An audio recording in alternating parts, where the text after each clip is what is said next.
বিশ্বকাপ তুমি কার, স্পেন নাকি আর্জেন্টিনার? র্যাঙ্কিং এর 1 নম্বর দলের নাকি র্যাঙ্কিং এর 2 নম্বর দলের? স্পেনের তরুণ সম্ভাবনাময় স্ট্রাইকার লামিনে ইয়ামালের নাকি 40 বছর বয়সী অভিজ্ঞ ফুটবলের জাদুকর লিওনেল মেসির? সেই সম্পর্কেই আজকের এই ভিডিওতে বিশ্লেষণ করব।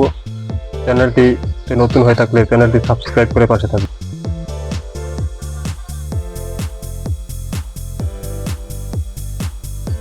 আমি ব্যক্তিগতভাবে এই বিশ্বকাপের অন্যতম দাবিদার আর্জেন্টিনাকে এগিয়ে রাখব।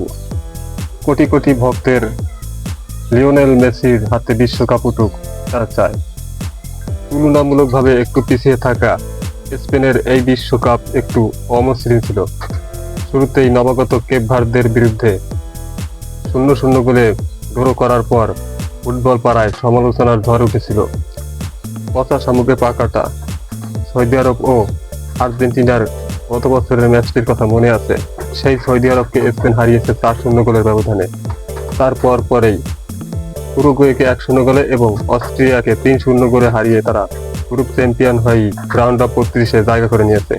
তারপর শক্তিশালী দল, র্যাঙ্কিংয়ে 5 নম্বরে থাকা দল ক্রিস্টিয়ানো রোনালদোর সেই বিশ্বকাপের অন্যতম দাবিদার তাদেরকে হারিয়েছে 1-0 গোলের ব্যবধানে। এরপর রাউন্ড অফ 16-তে বেলজিয়ামের মতো শক্তিশালী দলকে তারা শেষ মুহূর্তের গোলে 1-0 গোলে হারিয়েছে তারা। সেমিফাইনালে তাদের প্রতিপক্ষ ছিল বিশ্বকাপের অন্যতম দাবিদার এমবাপ্পের ফ্রান্স। তাদেরকে 2-0 গোলের ব্যবধানে হারিয়ে ফাইনালে এখন তারা। আর্জেন্টিনার জন্য এই বিশ্বকাপটা ছিল খুব কম শক্তিশালী দলের বিপক্ষে খেলা। সেই সমালোচনা বরাবরই উঠে এসেছে, তারা খুব কম শক্তিশালী দলের বিপক্ষে খেলছে। র্যাঙ্কিংয়ে পিছিয়ে থাকা দলের বিরুদ্ধেও তারা খেলেছে।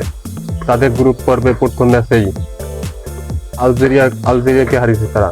এরপরেই অস্ট্রিয়া ও জর্ডানকে হারিয়ে তারা রাউন্ড অফ 32-এ পা রেখেছে।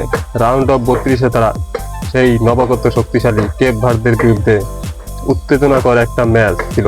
সেই ম্যাচে 3-2 গোলের ব্যবধানে তারা কোনো রকমে তারা এই বিশ্বকাপটা কোয়ার্টার ফাইনালে এসেছে।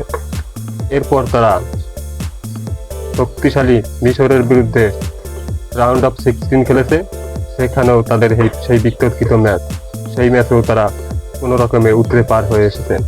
এরপর কোয়ার্টার ফাইনালে তারা শক্তিশালী সুইজারল্যান্ডকে হারিয়েছে এবং সেমিফাইনালে তাদের প্রতিপক্ষ ছিল র্যাঙ্কিংয়ে 4 নম্বর দল ইংল্যান্ডকে তারা যেইভাবে কামব্যাক করেছে কাউন্টার অ্যাটাক করে, সে থেকেও তারা ইংল্যান্ডকে 2-1 গোলের ব্যবধানে হারিয়ে ফার্স্ট ফাইনালে। এখন বিশ্বকাপের বাকি ম্যাচ একটি, ফাইনাল। কার হাতে উঠবে সেই বিশ্বকাপ, স্পেন নাকি আর্জেন্টিনা? লামিনে ইয়ামাল নাকি মেসির আর্জেন্টিনা? সেই আশায় কোটি কোটি ফুটবল ভক্তরা